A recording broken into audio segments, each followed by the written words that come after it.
하나님 말씀은 구약성경 창세기 44장 1절에서 3절까지입니다. 우리 같이 한 목소리로 함께 읽겠습니다. 요셉이 그의 집 청지기에게 명하여 이르되 양식을 각자의 자루에 운반할 수 있을 만큼 채우고 각자의 돈을 그 자루에 넣고 또 내 잔 곧 은잔을 그 청년의 자루 아귀에 넣고 그 양식값 돈도 함께 넣으라 하매 그가 요셉의 명령대로 하고 아침이 밝을 때에 사람들과 그들의 나귀들을 보내니라. 아멘.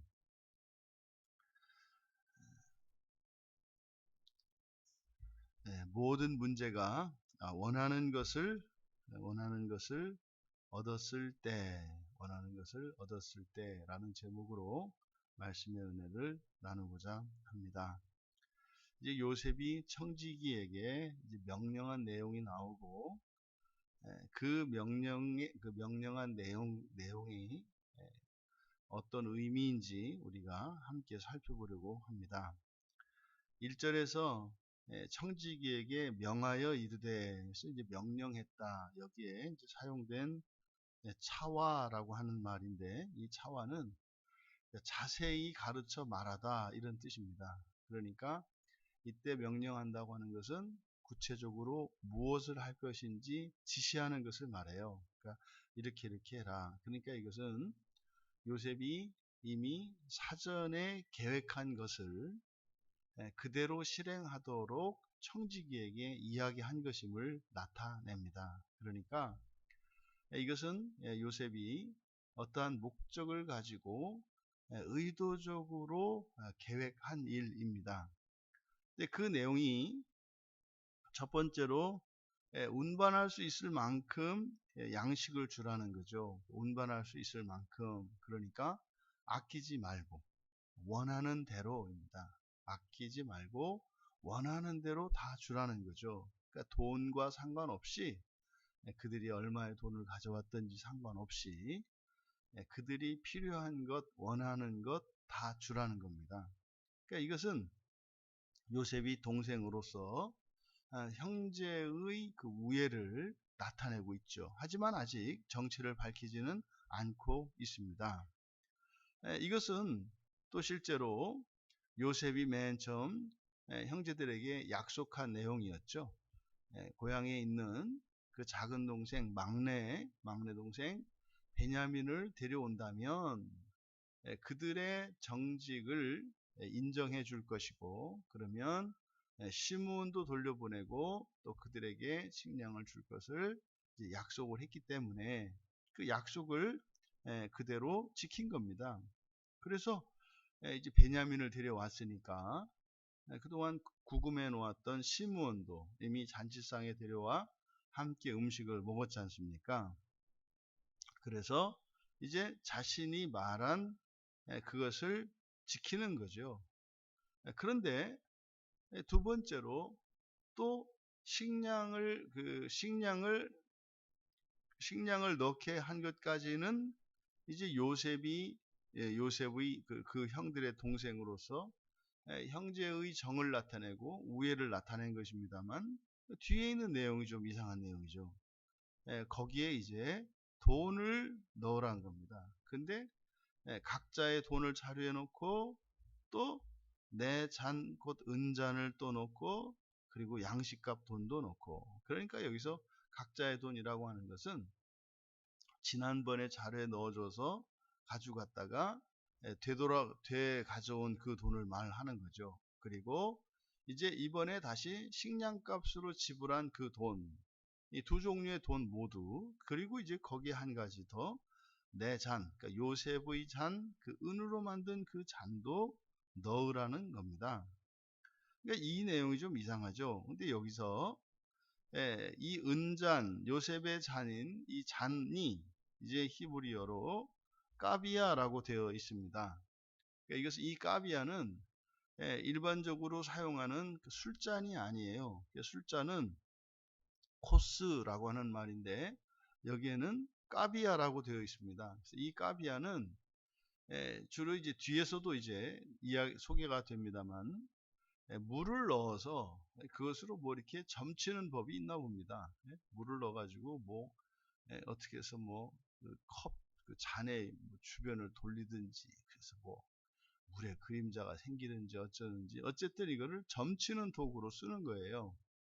그래서 이 요셉의 잔이라고 하는 것은 굉장히 중요한 그러한 잔인 겁니다. 근데 그것을 넣었다. 그러면 이 지금 바로 앞에서 요셉이 이제 형제들을 집 안으로 인도해 드리고 인도해서 환대하고, 뭐 이들은 사실 이 집으로 들어갈 때 사실은 뭐 죽었다 뭐 이런 생각을 하지 않았습니까? 근데 환대를 받았단 말이에요, 오히려. 그렇게 환대한 요셉이 왜 청지기에게 또 다시 이걸 넣으라고 했을까? 여러분들은 어떻게 생각하십니까? 이미 사실 앞에서 한번 경험이 있지 않습니까? 맨 처음에 지난번에도 돌아가서 영원에서 그 자루 안에 자신들이 치렀던 그 식량값을 치렀던 그 돈이 자루 안에 있었다는 걸 알지 않습니까? 그러면 뭐 이번에도 그런 의도이겠구나 라고 생각할 수 있지 않겠어요? 값없이 거저주는 은혜. 근데 문제는 은잔이에요. 그러니까 이 두 가지, 그 돈을 치러줬다면 먼저 번에도 값없이 거저준 거라는 것을 청지기도 알 수 있고 또 이들도 알 수 있지 않겠습니까? 그런데 문제는 은잔을 넣은 거예요. 이 은잔은 없어서는 안 되는, 요셉에게는 절대적으로 통치 행위에 필요한 것이거든요. 그것을 함께 넣은 것이 문제입니다. 그러면 이것이 의도한 것이라 그랬는데 요셉이 왜 이렇게 했을까? 이것은 이제 아마도 이제 뒤에 가면은 이제 베냐민을 다시 볼모로 잡게 됩니다만, 그러니까 요셉의 의도는 사실상 요셉의 형들이 그 형제의 우애가 어떠한지를 시험해 보려고 하는 목적인 것으로 보입니다. 무슨 말이냐면 과거에 자신들이 이 요셉을 시기해서 미워하게 됐고 결국은 팔아 넘겼지 않습니까? 그러니까 과연 과거에 그랬던 그들의 죄죠. 그 죄의 문제가 완전히 회개되었는지, 회개된 것은 뭐예요? 다시는 절대로 그런 짓을 하지 않는 형제들이 되었는지, 그것을 시험해 보려고 하는 것으로 보입니다. 근데 또 하나, 이 돈도 다시 돌려보낸 이것을 보아서 그들이 요셉을 팔아가지고 은 20을 받았었지 않습니까? 형제를 팔아서 얻은 돈이었잖아요. 그러니까 이번에도 아마 이들이 이제 자신들의 잘못을 깨닫고 회개하기는 했습니다만, 이들이 바로 그 받았던 돈, 그러니까 단지 요셉을 팔아넘긴 그것에 대해서는 회개를 했습니다만, 그것이 잘못인 줄 알았습니다만, 먼저 번에 말이죠. 그런데 이번에는 바로 돈을 다시 넣음으로써 그때 자신들이 그 받았던 은 20, 그것을 가지고 이들이 썼을 거 아니에요. 그 돈은 불의의 삭시지 않습니까? 그러니까 그 돈에 대해서는 아직까지 이 형제들이 죄라고 생각하지 않고 있고 회개가 되지 않은 것임을 알 수 있다. 그러니까요, 동생의 생명값으로 받았던 그 은 20에 대한 회개를 할 수 있도록 기회를 준 것으로 보인다.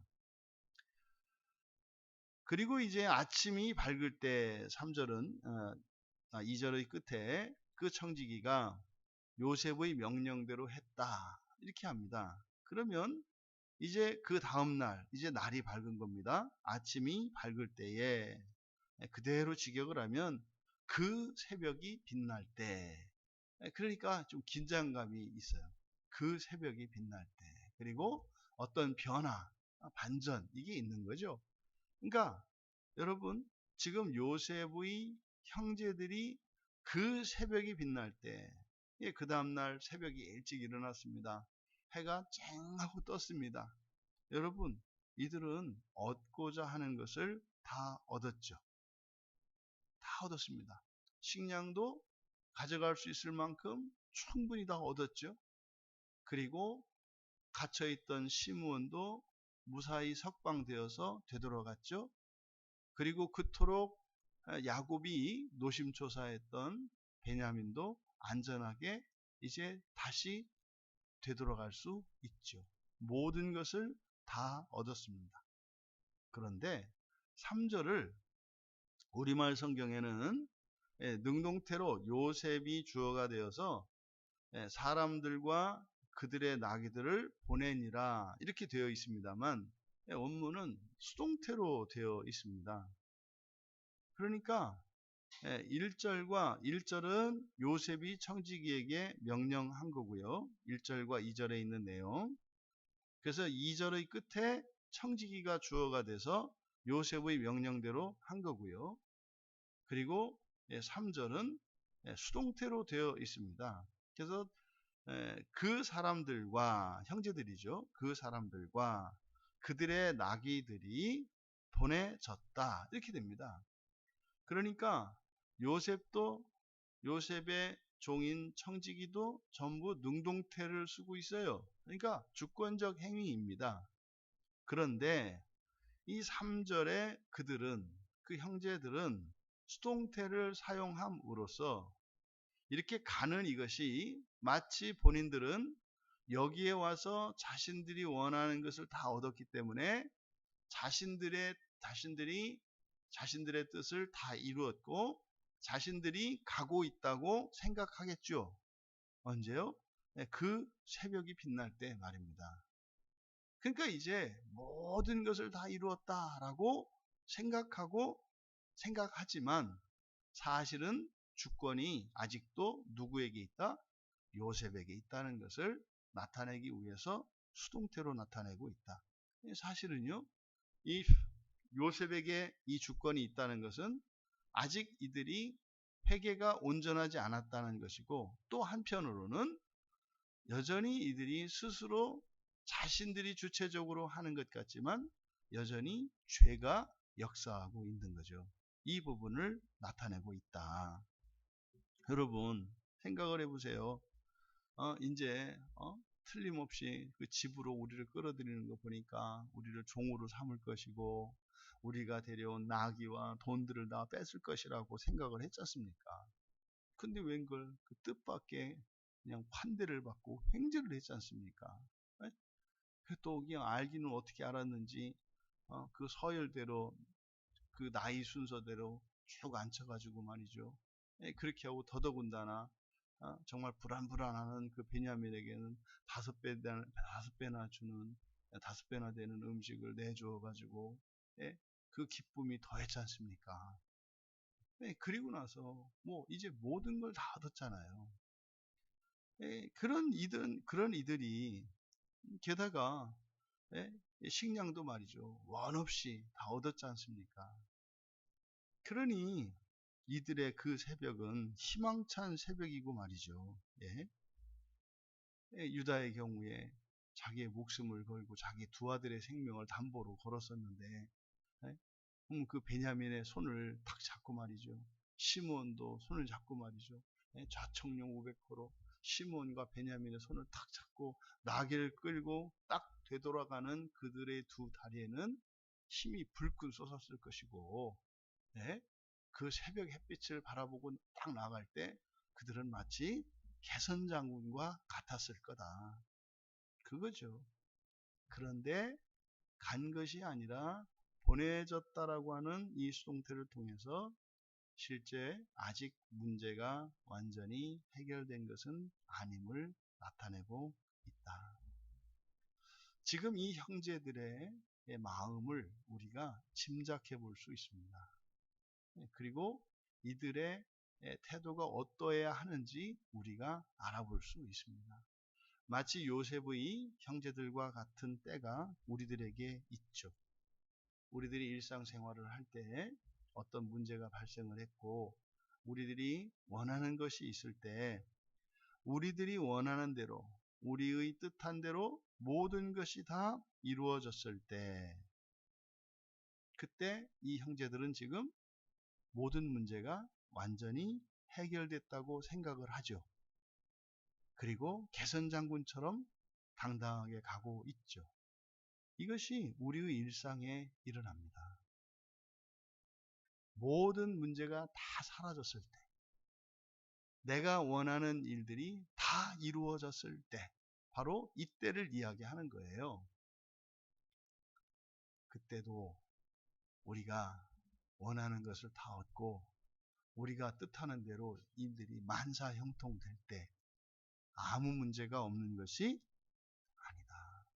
이때 아니한 모습으로 살아가는 신자가 되어서는 안 된다는 것을 우리에게 가르쳐 줍니다. 그러니까 우리의 일상이 우리의 뜻대로 되느냐 안 되느냐, 필요한 것이 있느냐 없느냐, 이것이 아니라 별개의 문제고, 사실상 이 죄의 문제는